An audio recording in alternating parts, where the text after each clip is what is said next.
Hello, my lovely internet strangers, and welcome to my baking Q&A. I got this idea because the other day when it was Thanksgiving, I was eating a box of these like mini Nillas, and I was just kind of like reading the side because I was bored, and it says, you know, blooming flower cupcakes, and it's there, you can make these cupcakes, right? And it says that to make 24 of them, you would need 192 mini Nilla wafers. And I was like, very specific. Okay, how many come in a box, you know? So then I go over to the serving size and it says there's 10 servings per container and 20 wafers. And I'm like, okay, so there's 200. So that means they have to be very, very, very correct with these, or there's a chance I might have to buy a second box to do this. And I want to figure that out today while answering your guys' questions. All right, so the goal was to make the whole 24 cupcakes, but I didn't realize I don't have a cupcake pan. All I have is this teeny tiny cupcake pan and this heart-shaped cake pan, so we're just gonna make these. I will count out 192 Nillas though to check, you know, if I did make those, but then I'm gonna put them all on the cake. Let's see if 192 Nillas even fit on that heart-shaped cake. We're gonna do red velvet cake because red's a really cool color. Okay, so the instructions say that I need 3 eggs, and I think these eggs are still good, but I'm not sure, so I'm gonna double check right here. I don't know, they might not be good. I might have to like redo this after going to the store. No, they're fine. Hole for Jasper Hale asked worst and best kind of soup, and then worst and best kind of fast food restaurant. So I think like hands down the most ass restaurant, like fast food restaurant in the world is either Long John Silver's or Arby's. And I can say that because like I've tried them like both probably like twice in my life, and I can say that I've never enjoyed them. So yeah. And then best fast food, I want to say McDonald's, but like they're not doing some morally good things lately, so they can kind of like suck ass. I like taco places, man. I like taco places like, there's like a Jalapenos down the street from where I live, and I love their tacos there, and I like going to like Mexican restaurants. Oh, and Taco Bell. That's not like real Mexican food, you know, but it's like, you could call it that. The worst and best kind of soup. Honestly, I think the best soup ever is just chicken noodle soup. It's like plain, simple. And I think the worst kind of soup is anything like created by like a white woman who's afraid of salt. Sammy Stacy asked, favorite way to act feral in public? And like, I don't usually act out in public, you know, I'm pretty respectful of like everyone else trying to live their life. But my favorite way that I've seen people act feral is taking your shoes off once you go into any place. As soon as somebody does that, like if you walk into a McDonald's and you're just ordering some fries, and a dude comes in, sits down, and like takes off his socks and shoes, like immediately I'm up, I'm out, I don't care if my food's ready or not. Like that's disgusting, and I'm done. So yeah, that's probably my favorite way because that's just the way to like clear any space you're in. I would do that at Disneyland. Astral Creeping asked my craziest story involving hitting somebody. I would have to say it's probably when I was fighting this girl that was so much bigger than me at the time. You know, I was only like 90 pounds, and she was way bigger than me, and I had no idea why we were fighting, but I was losing pretty brutally. And at the time, we were like in a cafeteria that doesn't have like the bench chairs. It was like folding chairs. And so I pulled one of the folding chairs off, and I just started beating her with it, and that's how I won the fight. Little pumpkin emoji asks, could I take on 100 kindergartners or 50 fourth graders fist fight style? That's a good question, little freaking pumpkin emoji. Really got me thinking. I don't know because a lot of like fourth graders are bigger than me.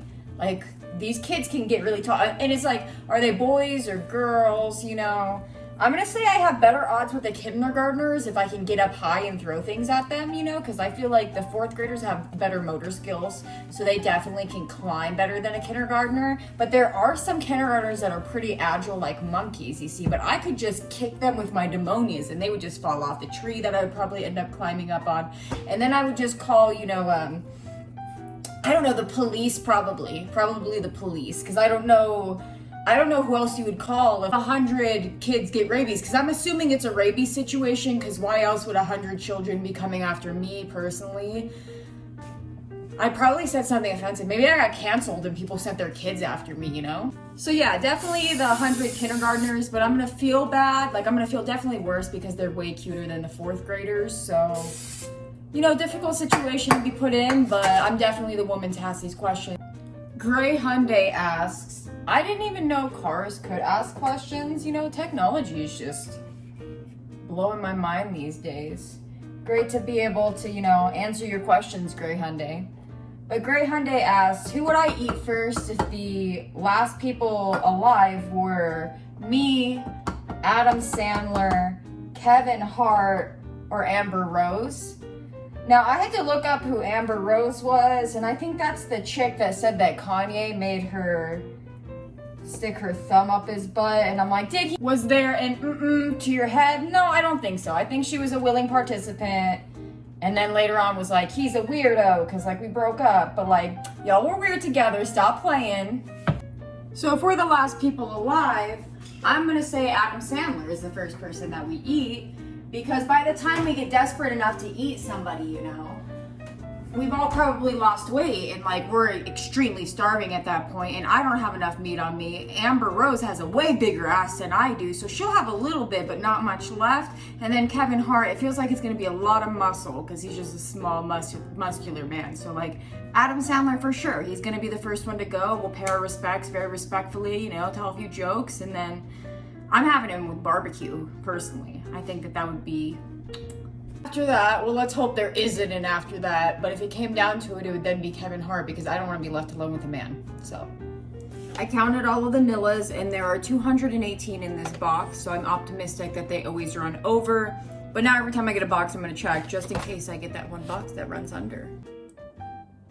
And then the last question is from Misomi, and it says, how did you know that goth style was the style for you? And how did it start? Something like that.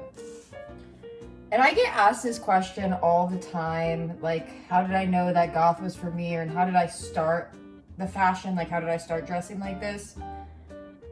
I just always kind of wanted to be goth. I loved black and white. I loved the way that black and white looks. So when I was allowed to pick out my own clothing, I think it was like my freshman or sophomore year of high school, when I was allowed to pick out my own clothing, I came up to my, parents in my car, and they were like, no color. And I was like, oh, well, I guess nothing that I liked had any color.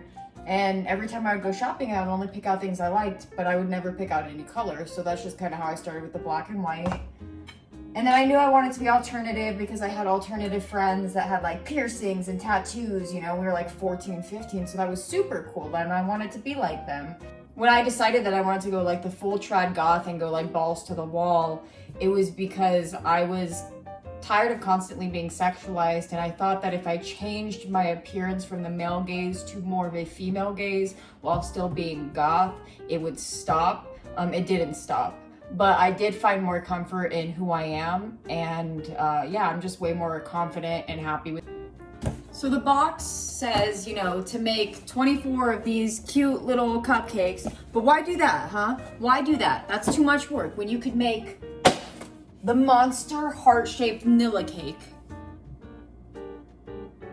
Yeah, you could make that instead. Who's gonna eat it? I don't know, nobody in my house. I'm just joking. I'm pretty sure I can get Victor to eat it. So that's it. You guys made a monster Nilla cake with me. We got to answer some of your questions. I hope to do some more monster baking and Q&As in the future. You guys have a great night.